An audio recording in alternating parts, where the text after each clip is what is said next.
Buenas tardes, chicos. Nuevamente. Nunca había tenido tanta concurrencia, ¿no? Chicos, ¿qué les parece la prueba?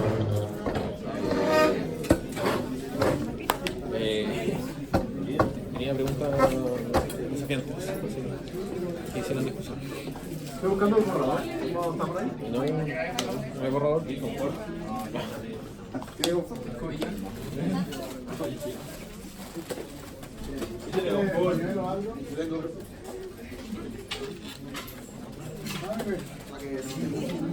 Qué asegurada.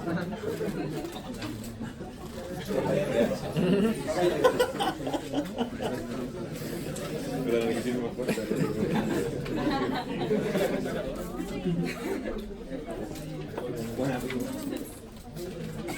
Ya, chicos, ¿qué les parece la prueba? ¿Bien o no?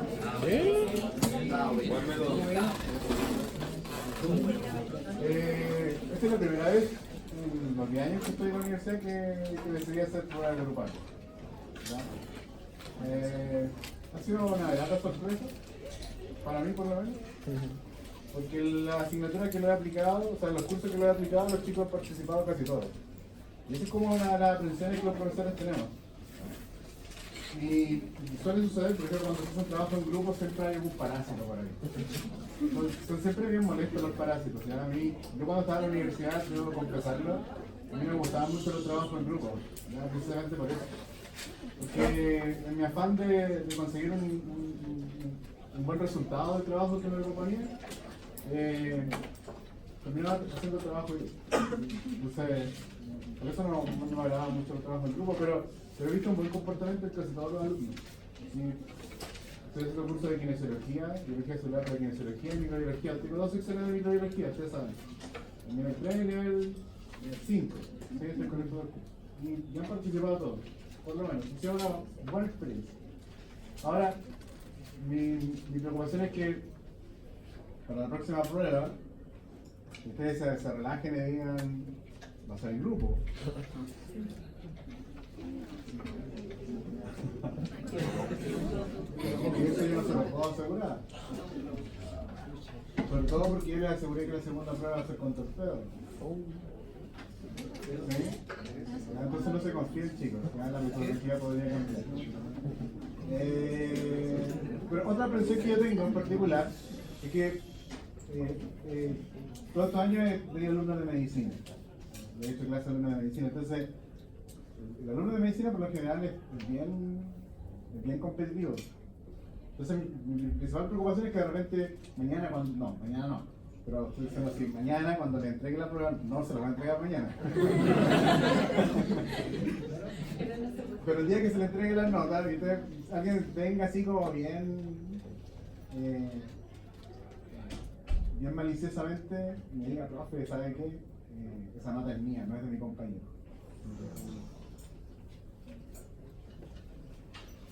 No sé, ¿va a pasar o no? Tengo que estar preparado para eso.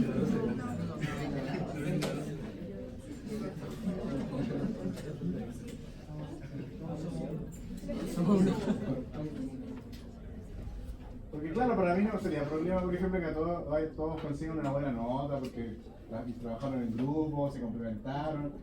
Para mí eso no es problema, para mí va a ser más problema que alguien de repente me diga, oye, ¿sabes qué, profesor? No estoy conforme con que mis compañeros tengan la misma nota que yo. Yo me estoy preparando como para eso, pero todo ahora que estoy viendo muchos Juegos de Tronos, entonces...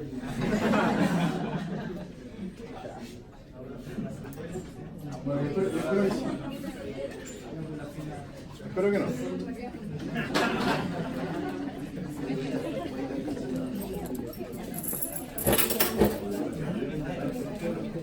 Ya chicos, hoy día vamos a hablar de otra cosa, entonces vamos a tener esta clase recuperativa.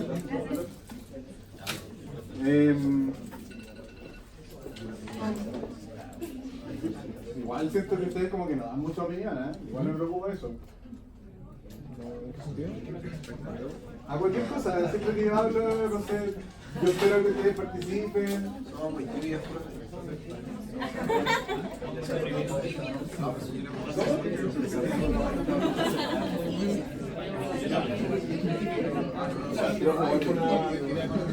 No lo esperábamos.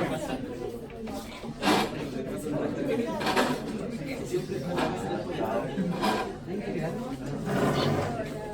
la clase anterior, cuando vimos los cocos gram positivos, les dije que los microorganismos, las bacterias, las vamos a estar estudiando por su morfología y el tipo de pared celular que ellos poseen. Por lo tanto, el gran tema de la clase, el gran objetivo de esta clase, es estudiar las cocáceas gram negativas. Entonces, ¿qué vamos a entender por una cocácea gram negativa? Es una bacteria, ¿no es cierto?, que tiene una forma esférica. En este caso son un poquito más pequeñas estas cocáceas. Tienen un tamaño de 0,8 micrómetros.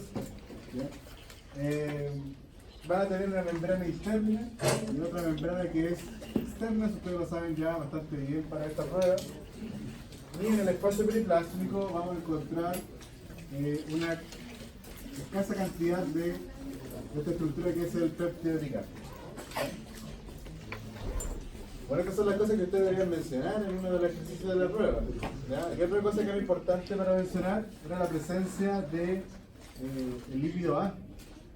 ¿Sí?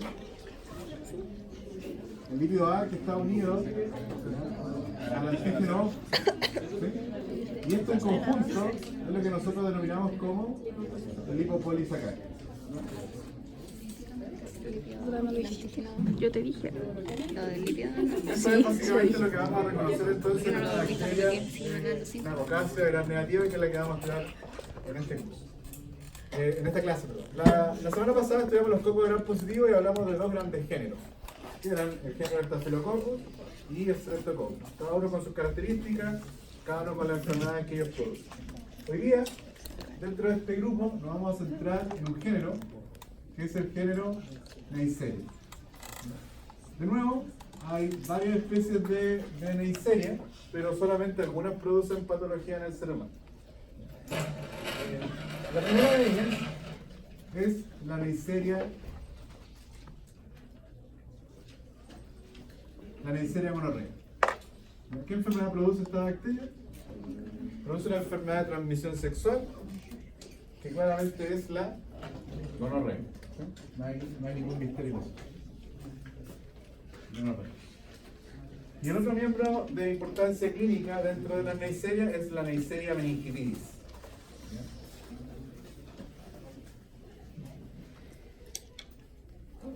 Neisseria entonces meningitidis. ¿Qué enfermedad va a producir esta Neisseria? Principalmente produce meningitis. Excelente, ¿sí? Somos nada. ¿Ven cómo saben microbiología? Produce entonces meningitis, entre otras cosas.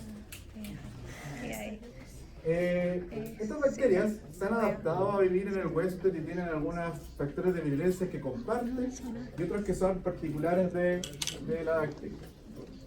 Vamos a hablar primero de algunos factores de virulencia que son propios de ambas, tanto de la Neisseria gonorrea como de la Neisseria meningitidis, y después nos vamos a ir de lleno a cada una de ellas. Bueno, ambas son esféricas, tendrían ese diámetro de 0,8 micrómetros, pero aquí va a aparecer algo que es distintivo de las Neisserias, que no está en otras bacterias. En algún momento yo les dije que las bacterias tenían un único ADN bacteriano. Las Neisserias van a tener 3 copias de este ADN bacteriano. Si lo pudiéramos graficar, sería como que el ADN de las Neisserias sería más o menos así. Acá hay uno de esos cromosomas. ¿Cuántos de estos tendrían que haber entonces? Tendrían que haber 3 copias de este ADN bacteriano. ¿Sí? No lo voy a dibujar de esa manera porque necesito hablar sobre esos cromosomas. Vamos a hacerlo como simplemente 3 círculos y no como una doble cadena, pero ya queda claro que siempre el ADN de las bacterias y de otras células es una doble hebra de ADN. Entonces aquí nada más tendrían que haber 3 copias de este ADN bacteriano. Eso es muy importante de entender porque habrían genes que estarían repetidos dentro del cromosoma y además si están repetidos dentro del cromosoma podrían estar repetidos dentro de los otros cromosomas. Muy importante para entender algunos factores de virulencia de las Neisserias.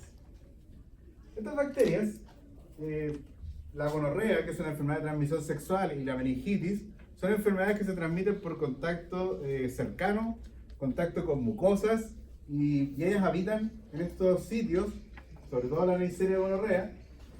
Entonces, una de las inmunidades que poseen las mucosas es la inmunoglobulina A. ¿Ya? Vamos a ver en el curso de la unidad de inmunología de bases científicas 3 que los anticuerpos, ¿ya?, o también conocidos como inmunoglobulinas,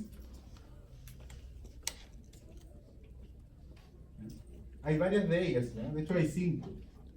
Una de las más importantes es la inmunoglobulina G, la M, la A, la E y la D.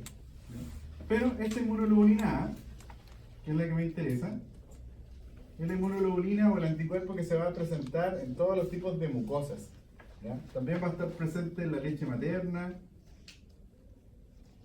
en las mucosas, por supuesto que también en la saliva. Es una inmunoglobulina que las células secretan hacia estos sitios, por lo tanto serían inmunoglobulinas que van a ser secretadas. Estas bacterias se han adaptado a este proceso y las neiserias producen proteasas. Van a producir algunas proteasas. ¿Qué es una proteasa? Es una enzima que degrada ¿qué cosa? Proteínas. Resulta que los anticuerpos, la naturaleza de estos anticuerpos son ser proteínas.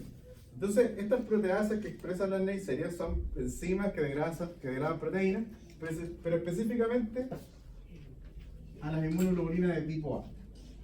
Entonces, una de las principales defensas que nosotros vamos a tener contra la neisseria va a ser la inmunoglobulina A. Sin embargo, estas bacterias se han adaptado a tener elementos que destruyen a estas proteínas, a esta inmunoglobulina, ¿ya? Entonces sería un primer mecanismo de virulencia. Otro mecanismo que comparten estas bacterias por el hecho de tener 3 cromosomas, que estas bacterias, ¿ya?, producen variabilidad antigénica. ¿Ya?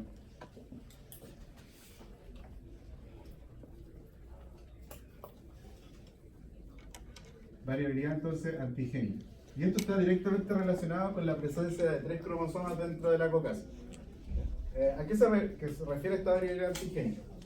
Una de las proteínas que sirve para la neisseria adherirse a la mucosa es una proteína que va a estar también en la membrana externa de estas neisserias. Y una de esas proteínas se denomina proteína OPA-A. Y si es una proteína, antes de ser proteína, ¿qué es lo que fue? Siendo proteína es aminoácido. Una proteína está compuesta por aminoácidos, ¿sí o no? ¿Sí o no? ¿Sí? ¿Qué fue antes de ser proteína? Un ARN. ¿Y antes de ser ARN? ADN. Entonces, si la bacteria tiene una proteína de superficie que denominamos como OPA, eso significa que en el genoma de la bacteria tienen que haber genes. ¿Para qué? Para la proteína OPA. Entonces, vamos acá a graficar algunos de estos genes. Y estos genes se pueden repetir dentro del genoma, dentro de un cromosoma, o estos genes podrían estar también en otros cromosomas. Entonces, pregunto, chicos, ya que hicieron esta prueba individual. Hay varias repeticiones de este gen que denominamos como el gen OPA. Pregunta que podría haber sido de la prueba de hoy día. ¿Sería energéticamente beneficioso para esta neisseria estar expresando todos los genes OPA al mismo tiempo? ¿Por qué no? Se sobresatura la membrana. Ya, pero ¿qué va a significar estar expresando la proteína? Gasto de energía. Entonces es un absurdo que si la bacteria tiene varias copias del gen, lo exprese todo al mismo tiempo. Eso no va a ocurrir. ¿Ya? Entonces, por lo general, uno de estos genes se expresa al mismo tiempo. No solo uno de ellos. Podríamos entonces numerarlos para no confundirnos. Podríamos decir que hay un gen OPA1, OPA2, OPA3, OPA4, 5, 6, 7. Más. ¿Ya? Lógicamente hay muchos más, pero el espacio del dibujo no le permite hacer más, pero evidentemente habría más genes OPA, ¿ya?, para expresar esta proteína. ¿Para qué servía esta proteína? Para la adherencia. ¿Ya? Es una proteína que participa en el proceso de adherencia a las células de esta bacteria. Entonces, entendemos que no va a estar expresando todos los genes OPA, por lo tanto los va a estar expresando de manera paulatina. Si una persona tiene gonorrea o meningitis por una Neisseria meningitis, la bacteria va a estar expresando una única de estas proteínas OPA. Supongamos que la primera Neisseria que ingresó en este momento es una Neisseria que está expresando la proteína o el gen OPA9. Por lo tanto, la OPA que está, ¿no es cierto?, en la superficie obedece a ese gen. Sería una proteína que viene del gen OPA9. Entonces, como ya lo hemos explicado en otra oportunidad, esta bacteria que ingresa, esta bacteria que está ingresando, que infectó a una persona, esta bacteria comienza a crecer. Y esa bacteria está creciendo, expresando ¿qué proteína? OPA9. ¿Sí o no? La Neisseria va a crecer sin ningún problema, pero se va a encontrar con la respuesta inmunológica del huésped. Eso va a ocurrir, sí o sí. Entonces, si hay una proteína OPA9, el sistema inmunológico de ese huésped va a responder produciendo un anticuerpo ¿contra quién? Contra la proteína OPA9. ¿Sí o no? Entonces, aquí van a comenzar a aparecer los anticuerpos anti-OPA9. Por lo tanto, si aparecieron los anticuerpos, ya tenemos una defensa. ¿Qué creen que va a pasar con estas bacterias? Van a empezar a morir porque los anticuerpos la están atacando. ¿Sí?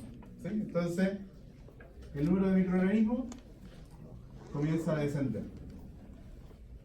Frente a esta situación, la bacteria, ya que hay alguien que la está destruyendo, podría entonces comenzar a producir este proceso de variabilidad antigénica, y ese proceso va a consistir en silenciar el gen OPA9. Y por lo tanto, va a comenzar a expresar cualquiera de los otros genes, el OPA7. Por lo tanto, las bacterias que sobreviven a esto están expresando otro tipo de proteínas para la cual no hay anticuerpos. Por lo tanto, ¿qué pasa con el número de microorganismos? Comienza a aumentar, pero estos organismos están expresando otra de las proteínas OPA. ¿Hasta cuándo va a resultar efectivo este crecimiento? Hasta cuando, ¿no es cierto?, aparezcan, ¿no es cierto?, anticuerpos, ¿anti quién? Anti-OPA, OPA7. ¿Sí? ¿Qué va a pasar aquí de nuevo? Cuando aparezcan estos nuevos anticuerpos, el número de microorganismos vuelve a disminuir. ¿Y qué posibilidades tiene esta bacteria? Muchas. Por lo tanto, podría silenciar ahora nuevamente OPA7 y comenzar a expresar OPA4. Por lo tanto, vuelve a crecer el microorganismo. ¿Hasta cuándo? Hasta que aparezcan anticuerpos anti-OPA4. ¿Entendieron el concepto? Esto es lo que nosotros denominamos como el proceso de variabilidad antigénica. ¿Ya? La bacteria básicamente, o el microorganismo, podría básicamente cambiar. ¿Qué cosa está cambiando? ¿Qué cosa dejó de expresar y expresó uno nuevo? ¿Qué cosa fue lo que cambió de ella? La expresión del gen. ¿Y el gen en qué resultó? En una proteína. Básicamente lo que ella está haciendo, está cambiando las proteínas de superficie. Y eso está haciendo comportar al microorganismo como un organismo completamente nuevo. ¿Sí? Otro mecanismo de virulencia que tienen los cocos gram negativos, ¿ya? Es la expresión de una enzima muy importante, que se denomina sialintransferasa. Sialintransferasa. Estas neiserias, ya sea la Neisseria gonorrea o la Neisseria meningitis, se van a enfrentar con mucosas de nuestro organismo. Entonces van a haber células epiteliales a las cuales ellas se van a enfrentar. Aquí podríamos dibujar un par de células epiteliales. Por ejemplo, podrían ser células de la vagina, ¿ya? Si estamos hablando en el caso de la gonorrea.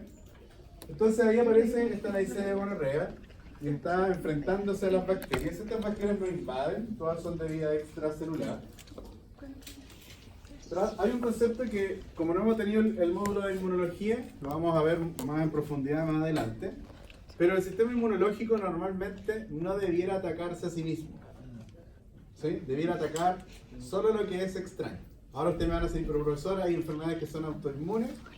¿Sí? Las hay, efectivamente hay enfermedades autoinmunes, pero estamos hablando de una situación, entre comillas, normal, en donde consideremos que el sistema inmunológico está funcionando bien y por lo tanto no se está atacando a sí mismo. ¿Ya? Partamos de ahí. Entonces, estas células tienen membrana plasmática, igual que las bacterias, por supuesto, tienen lípidos acá de membrana, los lípidos que se están exponiendo hacia la superficie, y estos lípidos podrían estar entonces asociados a un carbohidrato en particular, que es el ácido ciálico.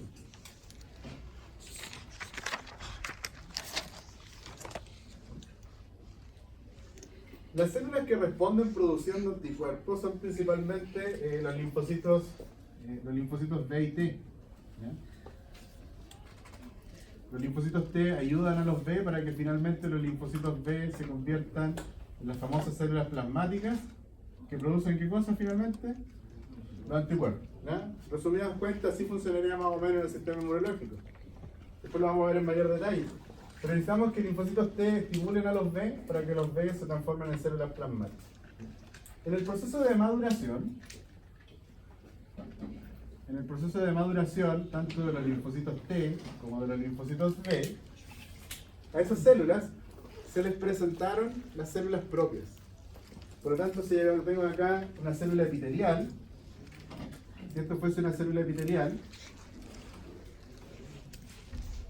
esa célula epitelial, con los lípidos que yo dibujé acá, con el ácido ciálico que yo dibujé también aquí, ¿ya? Con ese ácido ciálico, esa cadena de carbohidratos que es el ácido ciálico, vamos a dar acá que es un carbohidrato, todos esos elementos fueron presentados previamente a los linfocitos T y B cuando ellos estaban madurando.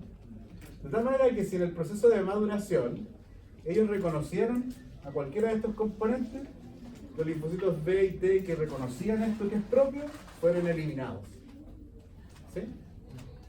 A ellos en su proceso de maduración se les presenta, si ellos lo reconocen, son eliminados. Entonces, básicamente tenemos que partir de la base de que no hay nada que reconozca estos lípidos en nuestro sistema inmunológico, ni al ácido ciálico. ¿Ya? Entonces, ¿qué es lo que expresa la neisseria? ¿Qué les dije ya que expresamos? Presenta una enzima que se llama cialiltransferasa. ¿Ya? Entonces, esta cialiltransferasa, esta enzima, lo que hace es cortar el ácido ciálico de la propia célula epitelial y la misma cialiltransferasa va a transferir ese ácido ciálico a la membrana de la neisseria. ¿Sí? Esta enzima entonces le está sacando el ácido ciálico a las células epiteliales y se lo está transfiriendo ahora a la membrana de la propia neisseria. ¿Qué es lo que está haciendo la neisseria con esto? Se está camuflando, ¿sí? Se está mimetizando con las células del huésped, porque en los procesos evolutivos de estos microorganismos, esta neisseria ha entendido que si ella, ¿no es cierto?, se comienza a tomar estos carbohidratos que son propios de la célula huésped, ella queda, ¿no es cierto?, beneficiada porque no van a existir anticuerpos que dañen a la neisseria. Y esto lo hace tanto la neisseria gonorrea como la neisseria meningitis. ¿Sí? Ahora vamos a hablar por separado de las enfermedades. ¿Ya? Estas cosas eran comunes para la neisseria, ahora vamos a hablar de algunos detalles. Vamos a describir la enfermedad de la gonorrea. ¿Ya? Bueno, la enfermedad de la gonorrea es una enfermedad de transmisión sexual, como ya lo hemos dicho, que se transmite por el contacto con personas que tengan, ¿no es cierto?, la gonorrea. El problema de eso, y que favorece la transmisión, es que tanto varones como mujeres que estén infectadas con gonorrea, en ambos casos puede ocurrir periodos asintomáticos. ¿Ya? La persona está con la bacteria en el conducto, o sea, perdón, en los tejidos del aparato genitourinario, pero no han aparecido síntomas. Y claro, podrían haber síntomas y la persona también obviarlos. ¿No es cierto? A lo mejor los síntomas son tan leves que la persona todavía no le hace sospechar de nada, y si no hay síntomas, lo más tradicional que ocurre es que la persona, si no tiene síntomas, no acude al médico. ¿Sí? Pero también podría ocurrir que la persona se esté haciendo la loca con los síntomas están, pero la persona aún así con los síntomas no consulta, y eso es grave, porque si no hay consulta, obviamente no va a haber tratamiento. ¿Ya? No va a haber tratamiento. Ese es un problema entonces.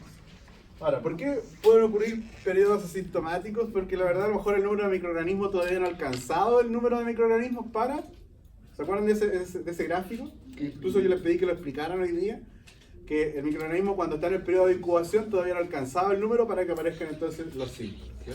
Pero los síntomas también pueden ser leves. Un síntoma que va a aparecer sí o sí cuando estemos en infecciones, ¿cuál sería?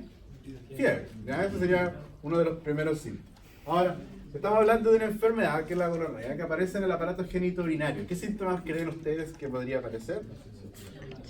¿Perdón? Ardor, ¿sí? Picazón. ¿Cuándo va a aparecer ese ardor o esa picazón? ¿Creen ustedes? Al momento de orinar. ¿Cuándo más?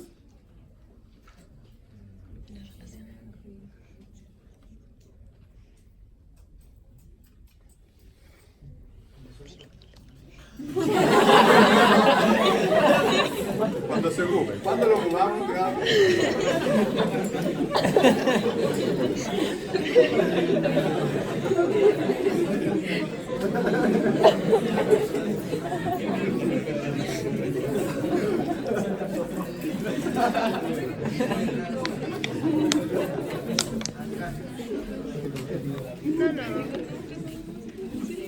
Estos síntomas de ardor o picazón podrían presentarse tanto al orinar como al mantener relaciones sexuales. ¿Ya?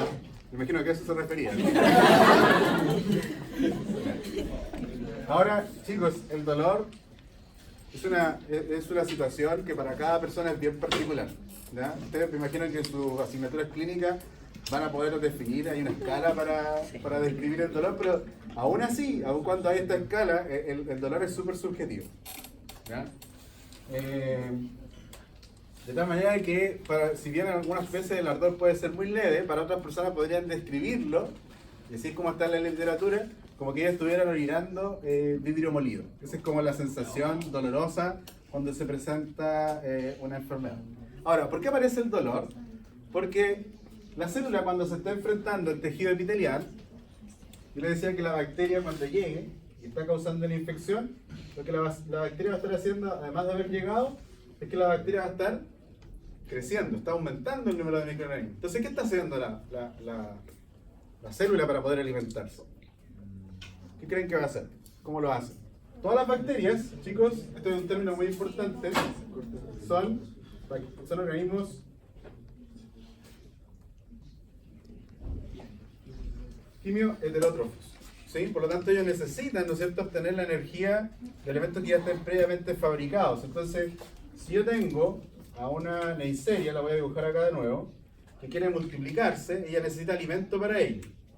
¿A quién se va a estar enfrentando esta célula? Ya sea la Neisseria gonorrea o la meningitis, se va a estar enfrentando a las células epiteliales. Por lo tanto, para conseguir eso, la bacteria con mucha seguridad va a estar liberando enzimas que van a ¿qué?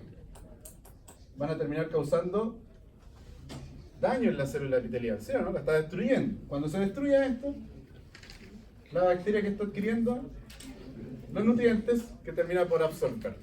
Entonces, ¿cómo se explica este fenómeno de ardor o de picazón en la zona genitourinaria? Porque las células a las cuales la bacteria se está enfrentando, la bacteria la está destruyendo. Como se destruye esta célula, uno de los componentes que se libera es la histamina, y de hecho lo analizamos para la neumonía en la clase pasada. ¿Qué va a causar esta histamina? Va a causar procesos de inflamación. ¿Sí? Entonces, este daño a nivel celular, y además complementado con el proceso inflamatorio que involucra también a los capilares del tejido, va a explicar por qué esta bacteria está causando dolor o ardor al momento de orinar.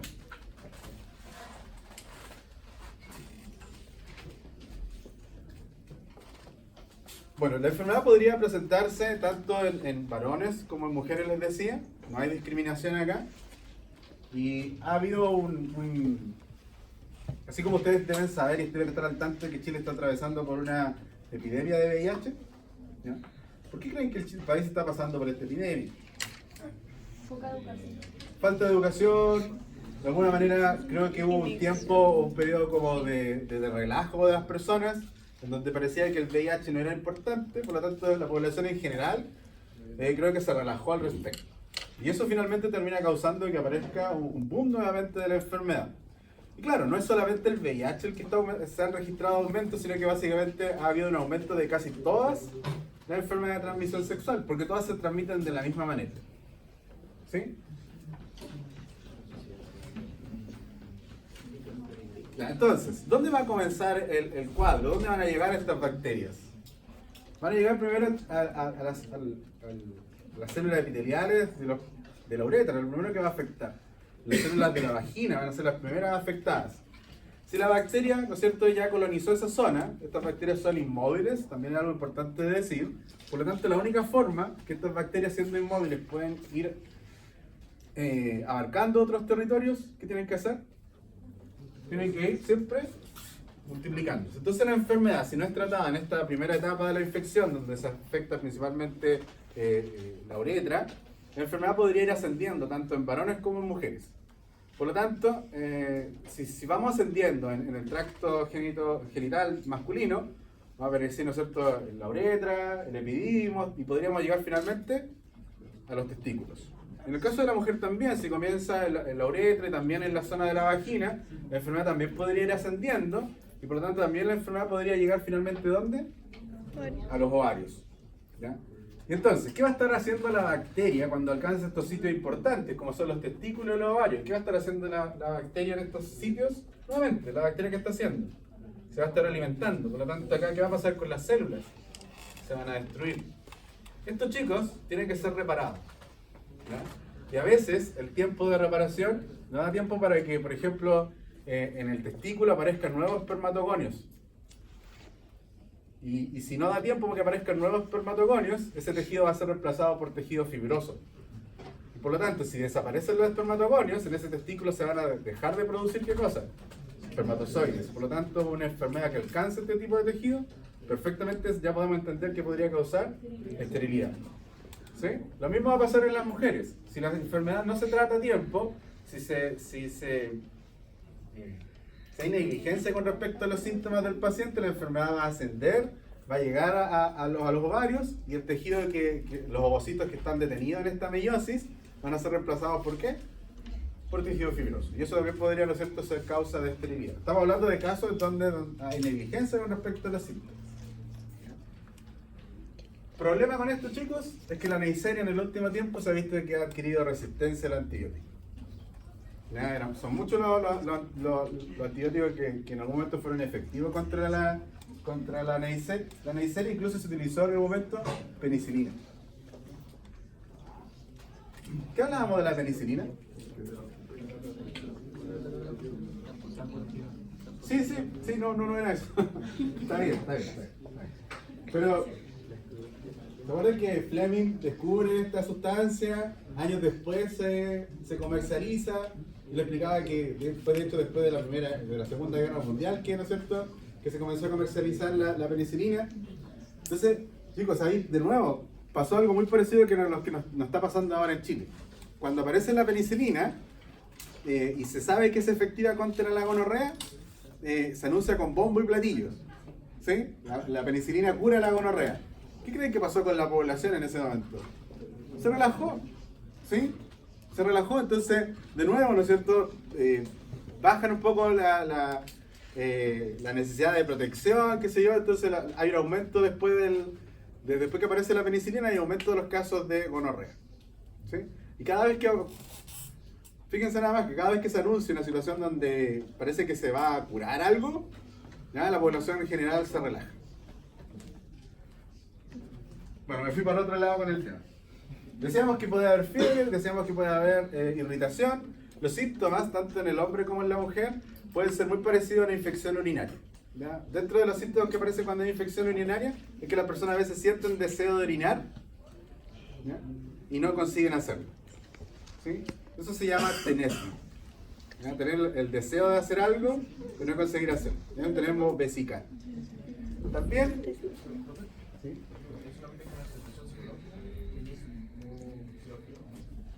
hay como la sensación de querer orinar y está en el propio órgano. ¿Sí? Hay una combinación ahí de eventos. Otra cosa que puede ocurrir, chicos, con esto es que la persona puede haber orinado y después incluso de haber orinado seguir con la sensación de que le venían. Y eso ya es más bien psicológico, ¿sí? Lo que preguntaba ahí el chico, compañero. Y algo que también es característico en la gonorrea es que podría aparecer exudado, ¿ya? Tanto en varones como en mujeres podría haber secreción de pus, ¿ya? En el caso de la gonorrea esa secreción es bien verdosa. Y en el caso de las mujeres, como el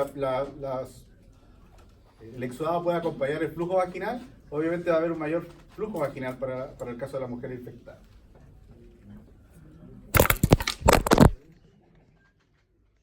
Ya chicos, ¿alguna duda con esto, no?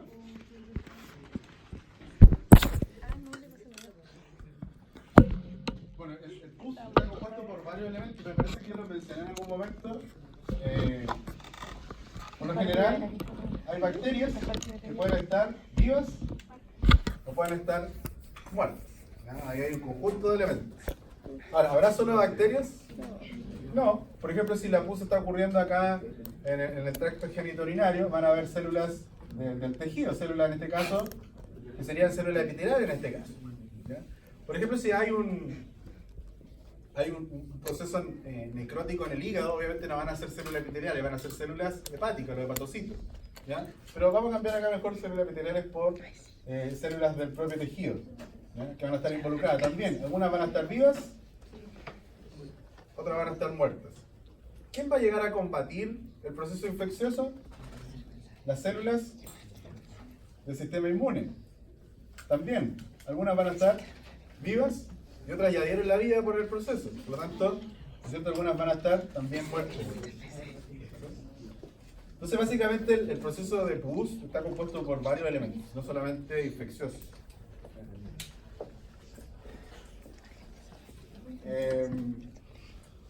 Creo que ya hablamos bastante de la gonorrea. ¿Cómo se va a prevenir la gonorrea?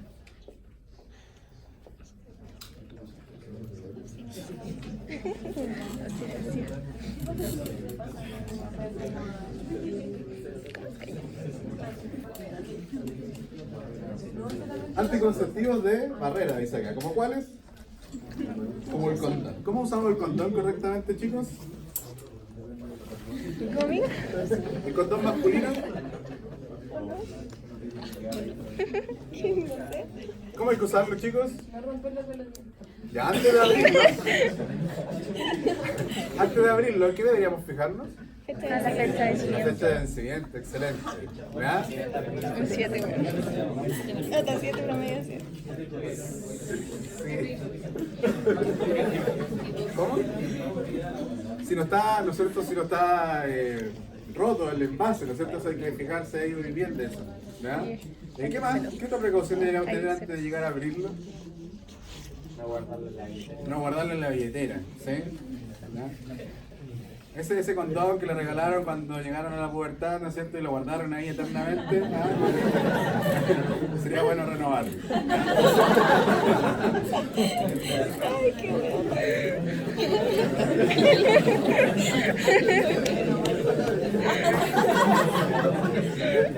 Ya chicos, entonces tenemos un preservativo masculino que cumple la fecha, que está intacto el envoltorio, que no ha sido guardado en un lugar que le haya llegado calor, por ejemplo.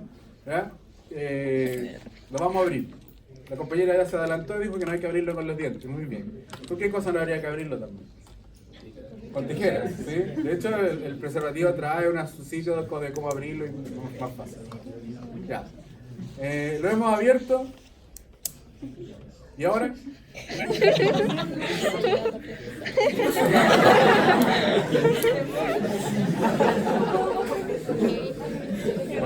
dijo primo? El compañero dice que hay que inflar.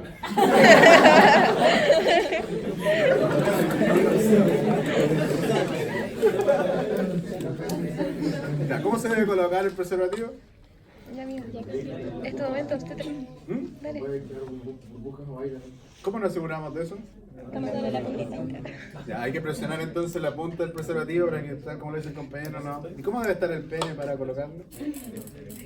Tiene que estar completamente erecto el pene, ¿sí? ¿Y para retirarlo?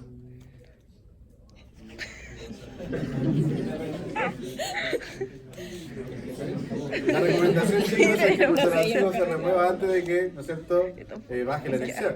Sí, eso ya su ¿Y pega. después qué hay que hacer con el preservativo? Se recomienda hacer un nuevo. Sí. Y no tener contacto con los fluidos, obviamente. Ahora, chicos, pregunta.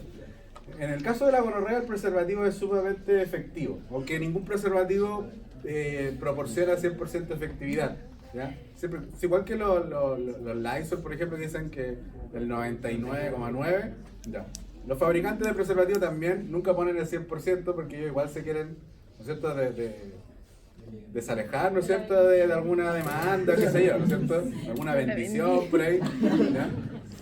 Entonces, de todas maneras hay que tener precauciones con esa situación. Se me fue lo que iba a decir.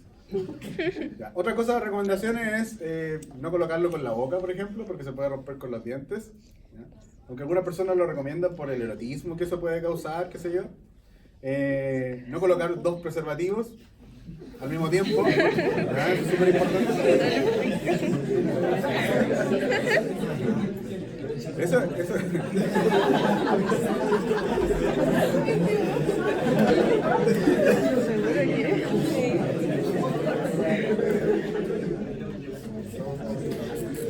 Chicos, recomendación. Yo recién en la prueba les puse una pregunta sobre cómo le explicaría al paciente.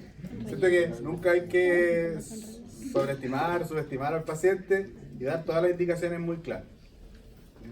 Y en este caso una de ellas es no colocar los preservativos porque una persona que carece de estos conocimientos podría pensar que por colocar 2 es mucho más efectivo. Pero en realidad eso podría provocar que el roce entre el material del preservativo provoque ruptura, entonces podría ser peor. Y por eso, chicos, no se rían de estas situaciones. Ya, yo sé que pueden bromear entre ustedes, qué sé yo, pero creo que hay que tener respeto con el paciente.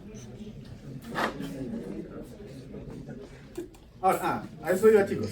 Si bien para la gonorrea el preservativo masculino es efectivo, hasta el 99,9%, para otras enfermedades de transmisión sexual, el preservativo no protege. ¿Sí? Ojo con eso. Porque, por ejemplo, las verrugas que aparecen en los genitales no están en la zona que cubre el preservativo masculino. Podrían estar en la base del pene, podrían estar en el escroto, podrían estar en otra zona perfectamente. Por lo tanto, ahí el preservativo masculino no protege. ¿Ya? El herpes. ¿Ya? Las lesiones del herpes también no necesariamente van a estar en el cuerpo del pene, por lo tanto también podrían transmitirse. Y también, ¿no es cierto?, las ladillas, ¿sí? El tirus pubis, este piojo, que se transmite por contacto sexual también, o la sarna, el preservativo no va a proteger, por lo tanto hay que tener mucho cuidado cuando recomendarlo y también dar estas instrucciones. Que hay otras enfermedades de transmisión sexual que no van a quedar libres de transmisión con el uso del preservativo, eso también hay que ser muy cuidadosos. Ahora, ¿uso el preservativo es la única manera de que podemos prevenir esta enfermedad? ¿Qué más? ¿La favorita de ustedes? ¿Cuál es? La abstinencia. ¿Sí? Muy bien. ¿Sí? ¿Y cuál más? La abstinencia es la más segura. Es la única que es 100% efectiva. ¿Sí? Es la única.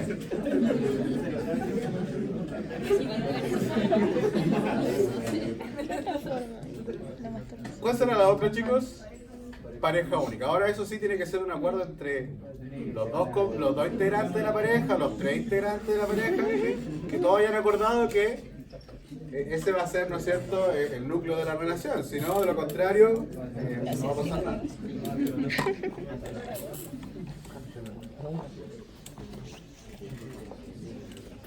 Algo que me está faltando de la gonorrea, de la Neisseria gonorrea, chicos, es que esta bacteria en lugar de tener un lipopolisacárido, esta bacteria tiene un lipooligosacárido.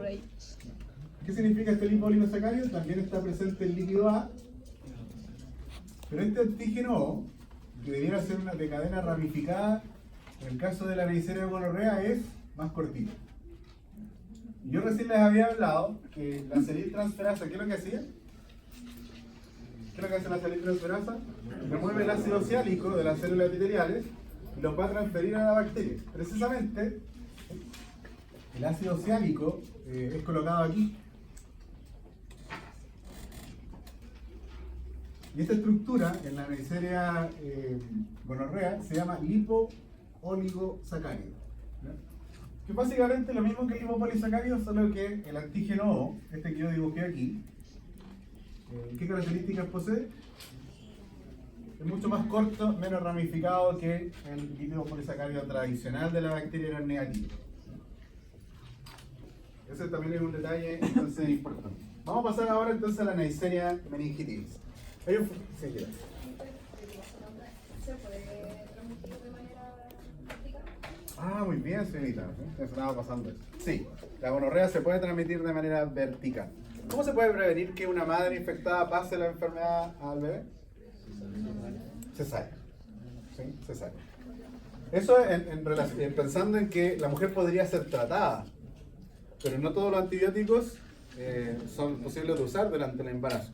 Entonces, si la gonorrea aparece, por ejemplo, casi al final del embarazo, también hay que recurrir a una cesárea.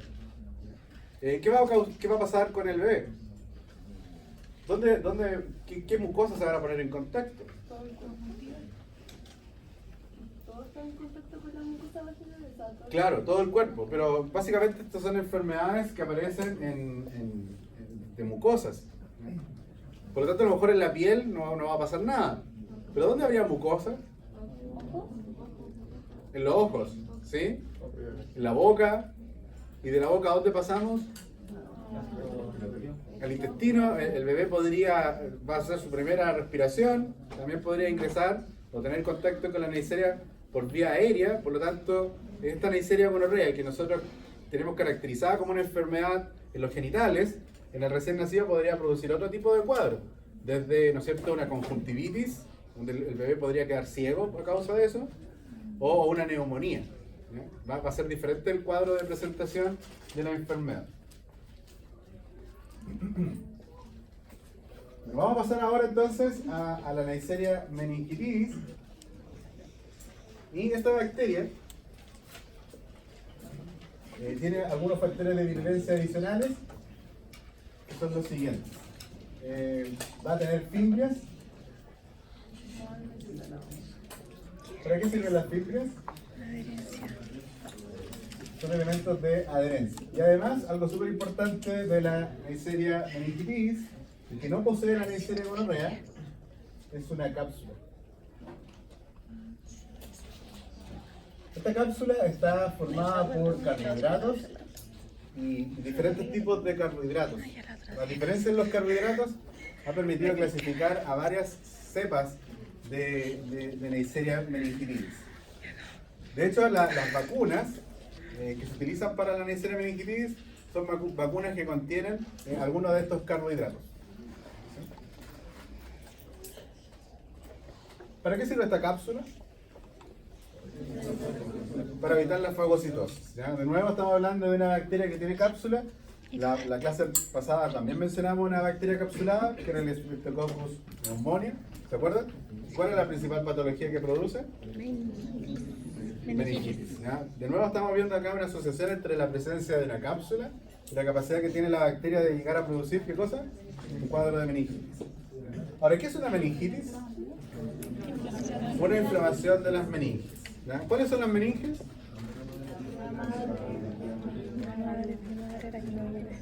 De nuevo, dura madre, vía madre y aracnoides. ¿Ya? Esas serían las capas. Ahora, fíjense chicos, estaba hablando de una enfermedad que se transmite por vía aérea. ¿Ya? La Neisseria meningitis es una enfermedad que se va a transmitir por gotitas respiratorias.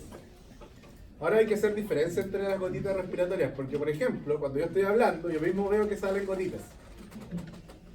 ¿Sí? Me pasa mucho eso. ¿Ya? Que salió bastante cuando estoy hablando, y esas gotitas yo las veo caer. ¿Sí? ¿Esas gotitas tendrán importancia, chicos? Tienen poca importancia, porque esas gotitas, si bien podrían transportar muchos microorganismos, caen muy rápido al suelo. Precipitan. ¿Sí? ¿Cuáles van a ser las más graves, creen ustedes? Las que son más pequeñitas, esas que son, ¿no es cierto?, pulverizadas, por ejemplo, de estornudar o de toser, porque esas gotitas son tan livianitas que van a demorar un tiempo en caer al suelo. Y hay una gran posibilidad de que esas gotitas sean inhaladas por otra persona. ¿Ya? Entonces esas representan un mayor riesgo. Ahora, se transmite por vía aérea esta enfermedad que es causada por la Neisseria meningitis y sin embargo tiene que llegar ¿a dónde? A las meninges. Chicos, gran parte de la población es portadora sana de la Neisseria meningitis. ¿Sí? Se dice que hay un 30% de la población adulta que es portadora sana de este microorganismo y no llega a causar entonces esa enfermedad. Vale decir que la Neisseria meningitis en algunas personas podría ser parte de la microbiota. ¿De qué sitio? De la orofaringe. De ese sitio donde se va a alojar entonces esta bacteria. ¿Y dónde causa enfermedad? Las meninges. Entonces hay que llegar a entender cómo una bacteria que puede alojarse en la orofaringe puede llegar entonces ahora a las meninges. Hay dos hipótesis. ¿Cómo podría llegar una bacteria de un sitio a otro? Creo que ya lo hablamos en algún momento.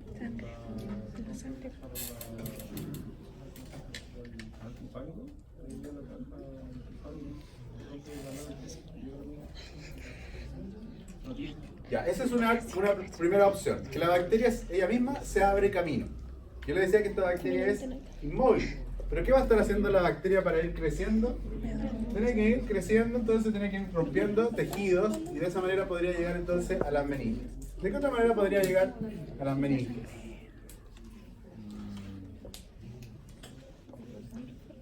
Por la sangre, ¿sí? Por la sangre. Ahora, hay otro fenómeno que hay que considerar cuando la bacteria llegue a la sangre. Esta bacteria tendría que atravesar la barrera hematoencefálica para llegar recién a las meninges. Entonces, ahí tienen que pasar otras cosas.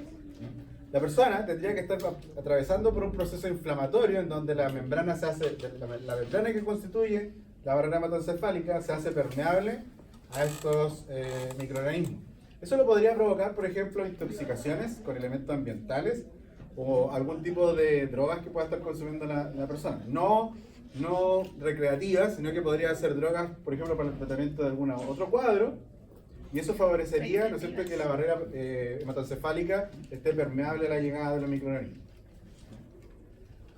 Esas son las dos formas en que la bacteria podría llegar a las meninges. Si hay una persona que esté colonizada con esta bacteria en su orofaringe y es parte de un grupo cerrado como este, se entiende que al poco tiempo todo el grupo estaría colonizado con la Neisseria meningitis. Sin que eso signifique que las personas se van a infectar, porque ya les decía, la Neisseria puede vivir como parte de la microbiota. ¿Quiénes están en más riesgos de desarrollar la enfermedad? Niños y ancianos. ¿Por qué? Más que eso, el sistema inmunológico. ¿Sí? Tiene que ver con eso. También otro caso de inmunosupresión, ya sea el tratamiento de un cáncer, que se podría predisponer a las personas a la infección por la Neisseria meningitis. ¿Cómo vamos a prevenir esto? No vamos a hablar todavía de la prevención. Tenemos que llegar a algo súper importante, chicos.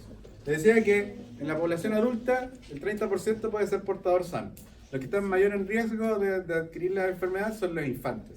Y hay una situación que propicia eso. Lactancia. La lactancia puede ser, pero la lactancia igual tiene varios efectos beneficiosos. Yo les explicaba que la IgA es una inmunoglobulina que está en la leche materna, por lo tanto protege. ¿Qué cosa? Sí, eso pasa mucho. ¿Ya? Es bastante probable que la enfermedad se transmita entre personas cercanas al infante porque hay una mayor probabilidad de que entre ellos se den besos. ¿Ya? Entonces ahora podemos hablar de cómo se previene. No dar besos, ¿no es cierto?, a los infantes. Eso es súper importante. Yo lo encuentro cerdo. ¿Cómo se va a diagnosticar? Yo le hice así el otro día. Cuando la subí a la chanita. Cuando la vi, yo le hice así. Cachetito. ¿Cómo vamos a hacer el diagnóstico? Empecemos desde el principio. Hay una persona que sospechamos tenga gonorrea o sospechamos tenga meningitis. En el caso de la gonorrea, ¿de dónde vamos a obtener la muestra? ¿De dónde? De la mucosa genital. ¿Sí? ¿Cómo sería esa muestra para la mujer? ¿Cómo sería esa muestra para los varones? ¿Podríamos tomar una muestra de flujo vaginal fácil en las mujeres y en los varones?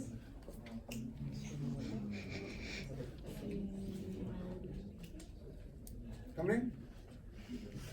Con un cotonito, ¿sí? Tomamos una muestra de secreción uretral. ¿Sí? ¿A dónde llevamos esta muestra? Al laboratorio.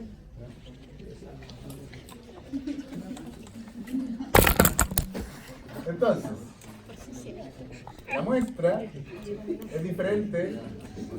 Entonces se trata de un hombre o una mujer. ¿Qué pasa si se trata de una muestra de meningitis? ¿Alguien que ustedes sospechen tengan meningitis? ¿Cuál será la muestra?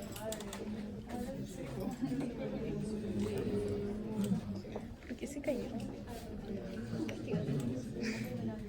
Modelo mágico. Líquido cefaloespinal. ¿Sí? El líquido cefaloespinal es un líquido que se describe como agua de roca porque es un agua muy limpia en condiciones normales. Pero cuando hay infecciones de tipo bacteriana y no virales, estamos hablando solamente de infecciones bacterianas, el líquido cefaloespinal adquiere un grado de turbidez que parece leche. Entonces, el médico, que es la persona que se encarga de hacer esta toma de muestra, tiene que ir con una aguja hacia quizás en la... ¿Cómo se llama?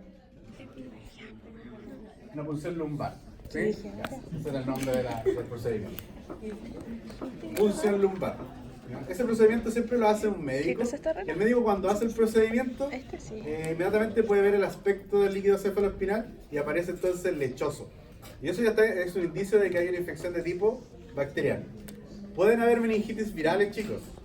Y en esos casos, el líquido cefaloespinal todavía tiene el aspecto normal, como de agua limpia.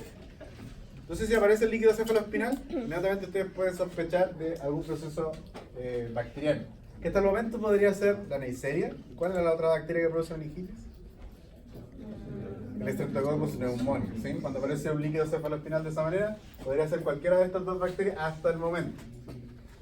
¿Qué vamos a hacer con esta bacteria o con esta muestra que llegue al laboratorio?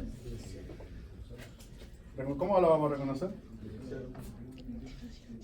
Ya, lo primero que podríamos hacer es una tinción de Gram. ¿Ya? Pero antes de hacer la tinción de Gram, porque la tinción de Gram, ¿dónde tienen que colocar la muestra? ¿Qué vamos a necesitar hacer con esta muestra para hacer una tinción de Gram? Vamos a tener que colocar la muestra en un puerto.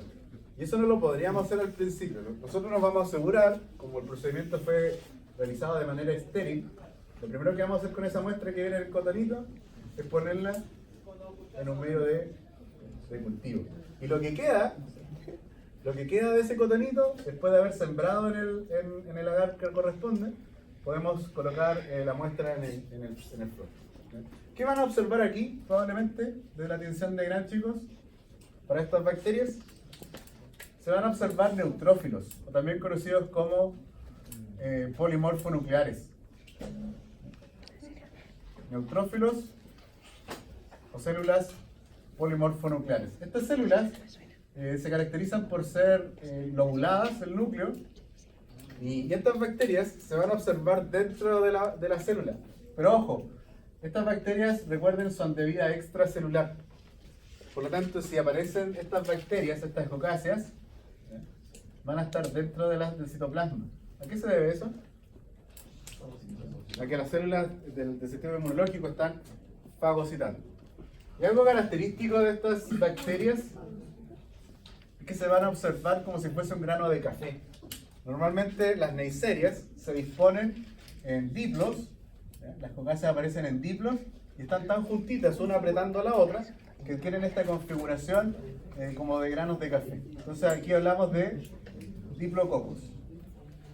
¿Qué tinción? Gran negativo. ¿De qué color los van a ver entonces dentro de las células? De color rojo. ¿Sí? Excelente. Estas bacterias del género Neisseria se caracterizan por ser muy sensibles, ¿sí?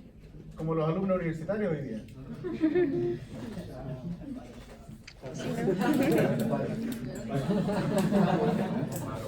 Estas bacterias son muy sensibles, ¿verdad?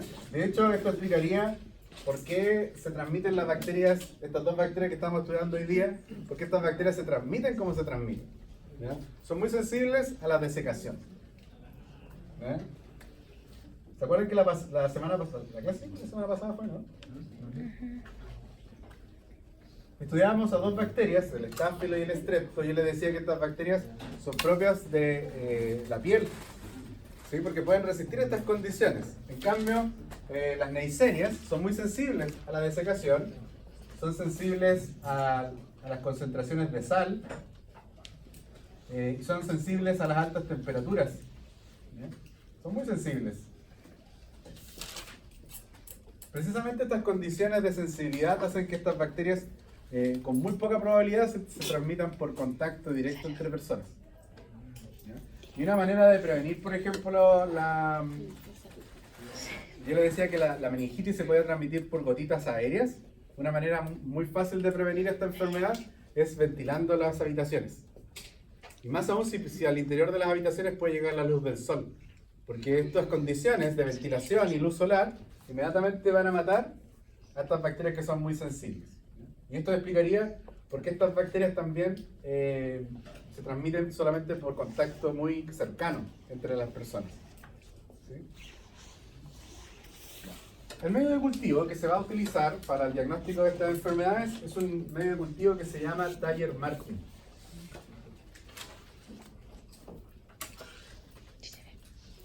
Es un medio que se llama entonces Dyer-Martin. ¿Qué es lo que es el Dyer-Martin? ¿Han escuchado del agar chocolate? Probablemente lo vieron en el laboratorio. ¿Sí? El Dyer-Martin es un agar chocolate. ¿Y qué es lo que es un agar chocolate? Es un agar sangre que se ha calentado. ¿Sí? Se calentó para que todos los contenidos dentro de las células se liberen. ¿Por qué cambió el nombre a Dyer-Martin? Porque a este agar chocolate se le han adicionado sustancias antimicrobianas. Este medio Dyer-Martin es un agar chocolate que tiene antibióticos. ¿Verdad? Antibióticos que van a inhibir, ¿a quién creen ustedes? A los gram positivos. Pero también van a inhibir a bacterias gram negativas. Excepto, obviamente siempre podríamos inhibir el crecimiento de las neiserias si yo quiero diagnosticar. ¿Ya? Y además va a tener antifúngicos.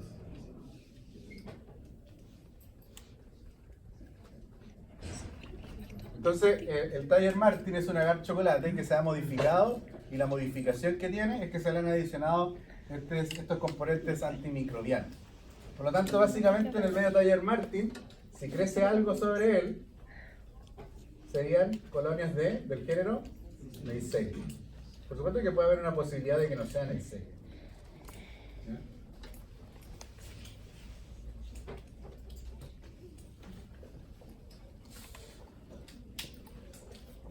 Las colonias de las neiserias son chiquititas, ya son puntiformes, muy parecidas a lo de las Streptococcus que le mencionaba en la clase pasada.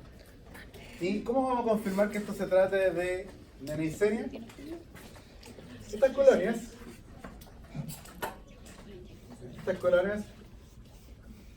van a ser colocadas sobre un papel filtro y en ese papel filtro se va a evidenciar una reacción que sea positiva o negativa.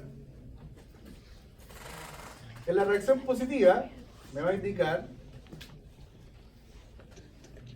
que esa colonia efectivamente es del género Neisseria.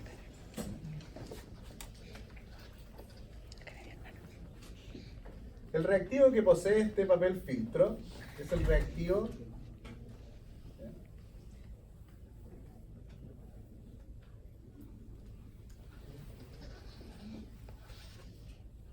parametil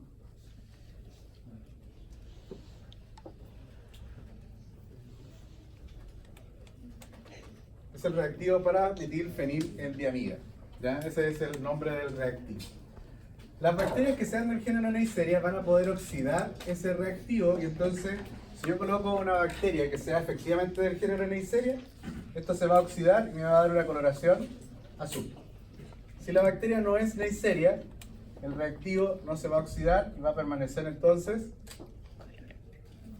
incoloro.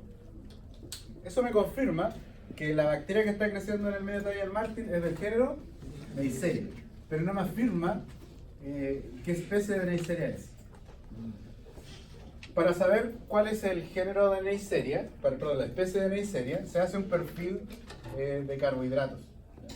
La bacteria se va a poner a crecer en diferentes tipos de carbohidratos y dependiendo de los carbohidratos que sean fermentados, me va a aparecer entonces la especie específica de Neisseria. Eso es algo que se hace en el laboratorio. Chicos, ¿está claro esto entonces? Pequeño, ¿no?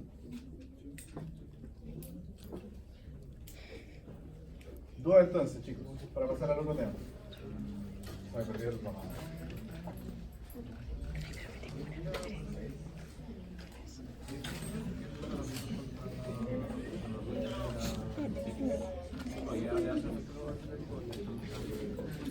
Principalmente la Neisseria gonorrea es la que ha tenido los efectos más importantes de resistencia. El problema de la Neisseria meningitis es que podría haber un retardo en comenzar el tratamiento. Pero chicos, describimos muy bien a la gonorrea, pero aquí precisamente el compañero me está haciendo preguntas. La meningitis, ¿cómo se va a manifestar? Esta inflamación de las meninges. Eso no lo describimos, me falta describirlo todavía. Va a haber fiebre, dolor de cabeza. Ahora la mayoría de las meningitis se presentan con los mismos síntomas, pero hay características que son propias de cuando es una meningitis por Neisseria meningitis. Es que parece, ¿no es cierto? Podrían haber vómitos, podrían haber petequias. ¿Qué son las petequias? Las petequias a veces pueden aparecer de forma espontánea en una persona o una que otra. Son rompimientos de los capilares y en la piel de las personas se ven puntitos de color rojo. Eso podría aparecer de manera natural, sin ningún otro síntoma en las personas, pero en los casos de infecciones las petequias aparecen en gran cantidad. Entonces se van a ver varios de esos puntitos sobre todo en las extremidades de la persona. Ahora también las fiebres son bastante elevadas, ¿ya? 38, 39, incluso más podrían ocurrir. En los infantes podría haber, producto de la fiebre, podrían tener efectos como por ejemplo se van a desmayar, ¿sí? Podrían haber convulsiones, las personas adultas podrían haber alucinaciones, producto de las fiebres elevadas, y que por supuesto tienen que ser controladas a tiempo porque esas mismas fiebres podrían tener algunas secuelas, sobre todo en los infantes, como por ejemplo sordera o problemas de desarrollo. También en los infantes, y esto es más para los bebés, podría haber rigidez.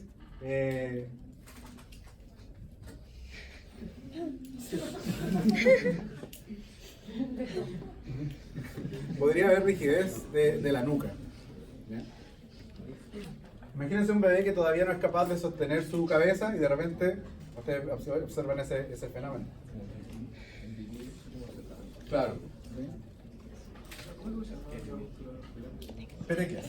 Yo también. Petequias.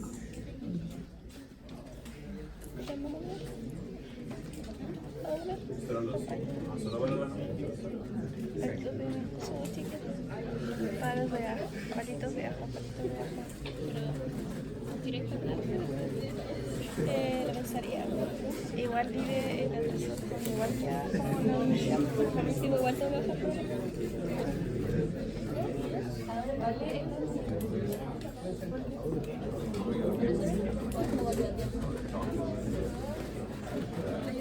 Ya chicos, nos queda poquito tiempo, vamos a hablar rápidamente de dos agentes más que están clasificados como cocobacilos gram negativos.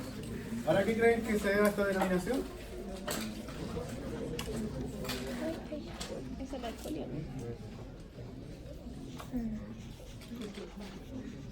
Pero no es como... En un cultivo puro de estas bacterias, que está clarísimo que no hay ningún otro agente presente, sino que les voy a mencionar a continuación, las bacterias se podrían observar como cocáceas o como bacilos. De ahí, ¿no? Entonces la denominación de cocobacilos. Hay dos bacterias que están dentro de esta clasificación y que son de importancia médica, y que son el Haemophilus, las especies de Haemophilus, y especies de Bordetella. Y dentro de las Bordetella hay una en particular ¿Qué es la bordetela? Bordetela. La bordetela pertussis. Pertussis.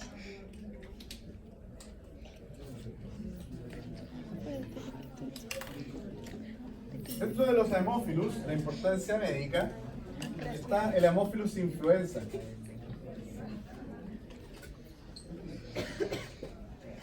¿Por qué creen que se denominó así, chicos? Bueno, no me acuerdo estar estudiando, weón. ¿Por qué creen que se denominó Haemophilus influenza? Se denominó así y lamentablemente el nombre se mantiene porque en algún momento se pensó que era este agente bacteriano el que causaba la influenza. Hoy día sabemos, ¿no es cierto? Está clarísimo que quien causa la influenza es un virus, ¿sí? El virus de la influenza. Pero lamentablemente el nombre permanece. No es por mentirte. ¿Qué enfermedad va a producir el Haemophilus influenza? Infecciones en el aparato respiratorio.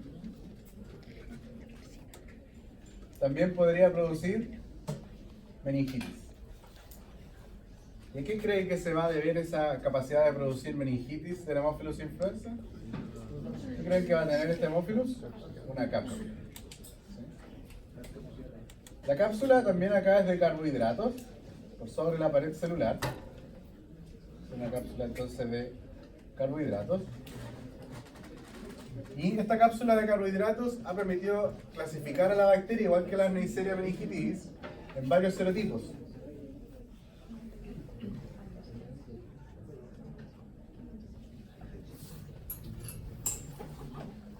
Los serotipos son 6, dependiendo del carbohidrato que predomine en la cápsula, A, B, C, D, E y F. Pero el más importante de todos es el serotipo B. Es el que produce los cuadros. ¿Qué día por medio?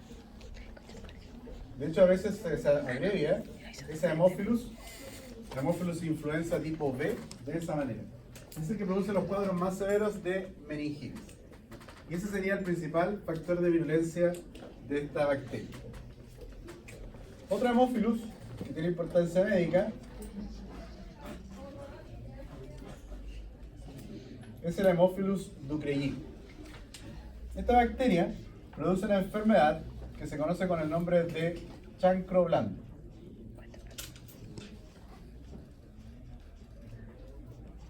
O también conocido como chancroide. Serían los dos nombres que se denomina esta enfermedad. El chancro blando o chancroide es una enfermedad que aparece también producto de contacto sexual. Puede aparecer en el pene, en el escroto, en las paredes internas de la vagina o incluso en la zona rectal. De tal manera que como en el tracto reproductor femenino o en el caso de la zona rectal, aparece en esa zona la úlcera, que eso es básicamente el chancro. Las personas podrían no verla. ¿Cuál es el riesgo de eso? No tratar. ¿Qué va a pasar? Que las personas que no tratan la enfermedad van a seguir diseminando la infección. ¿Qué es lo que es el chancro? Entonces le decía, ¿sí? ¿Eso no es sífilis? No. ¿Que también produce? Sí. De hecho, el diagnóstico diferencial para el chancro es la sífilis, que en la etapa primaria aparece una úlcera. Bueno. La bacteria va a ingresar por las lesiones que se producen durante el acto sexual. Usted sabe que el roce entre el pene y la mucosa, ya sea vaginal o anal, podría producir lesiones y por ahí entonces va a ingresar la bacteria. En ese sitio es donde va a ocurrir finalmente el chancro o úlcera. La zona comienza a tornarse enrojecida, hay inflamación, esa zona luego se inflama, aparece lo que se conoce como una pápula, y luego esa pápula se rompe y da origen entonces a la úlcera. Entonces serían básicamente 3 etapas en el tejido. Una es de enrojecimiento, luego la pápula, luego ¿qué cosa? El proceso de ruptura de esa pápula, la úlcera. Y eso es lo que se denomina como chancro. ¿Por qué se ha denominado chancro blando? Porque los bordes de la úlcera, ¿cómo van a ser? Blandos. A diferencia del chancro que aparece en la sífilis que mencionaba el compañero, lo podríamos anotar incluso acá. El chancro durante la sífilis primaria Yo quiero comer. La etapa primaria de la sífilis es un chancro de bordes duros.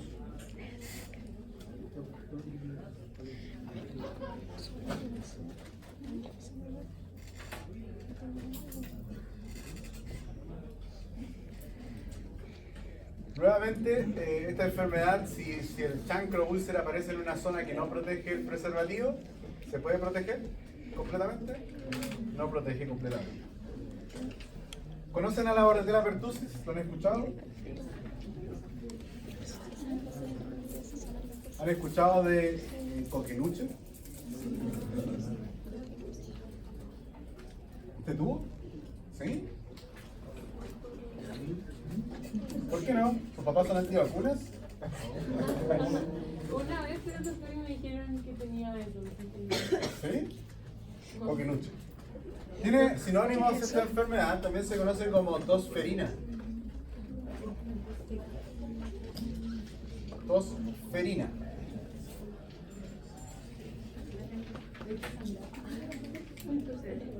Bueno, la Bordetella pertussis también es una bacteria que pertenece a este grupo de bacterias que son cocobacilos gram negativos. Esta enfermedad, que es el coqueluche, se transmite por vía aérea, por gotitas respiratorias nuevamente, y la enfermedad obedece a que la bacteria produce varios tipos de toxinas. Solo para recordar, chicos, ¿cuándo se van a producir las toxinas? Cuando la bacteria esté creciendo de manera exponencial. En ese momento, entonces, que la bacteria comienza a producir las toxinas.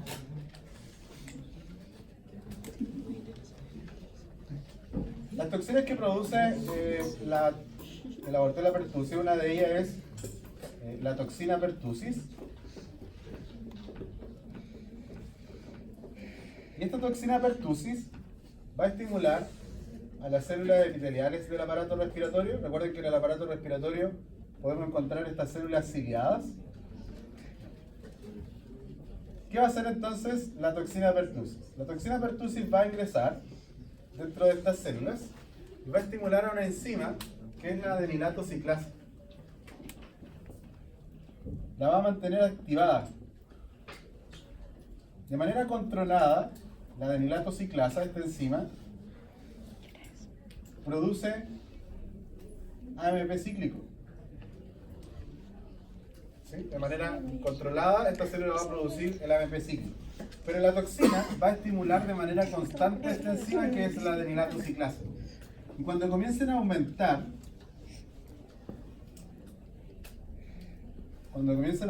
los niveles de AMP cíclico, eso va a provocar una respuesta de esta célula que va a enviar agua y algunos electrolitos,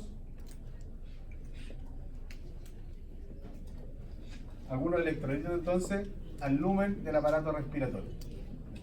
Los síntomas precisamente del coqueluche o de la tosferina son tos.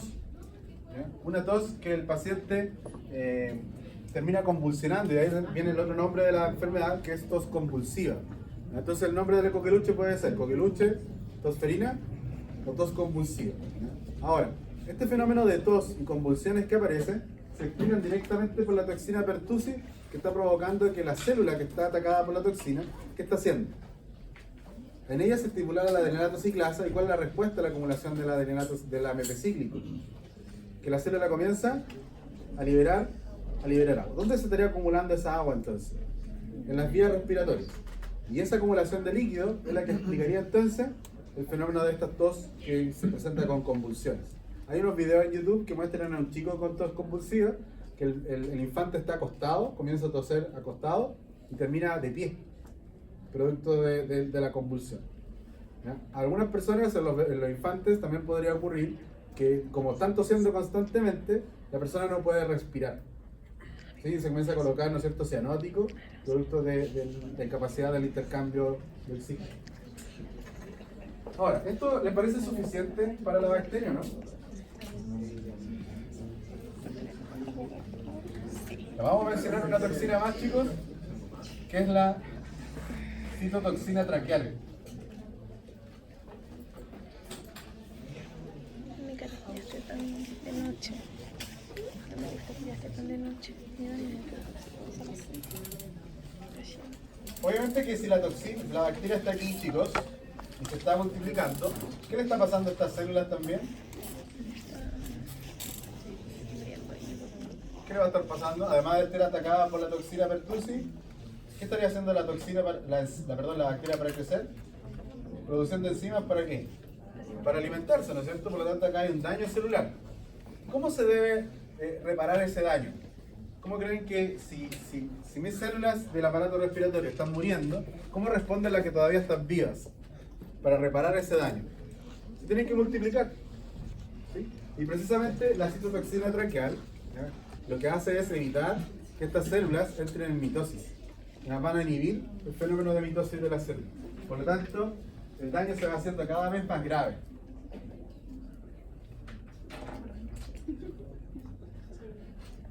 Yo, chicos, parece que ya los perdí. Me faltan algunos detallitos del coqueluche para que me lo recuerden. La etapa de la enfermedad, por favor, saquen la nota.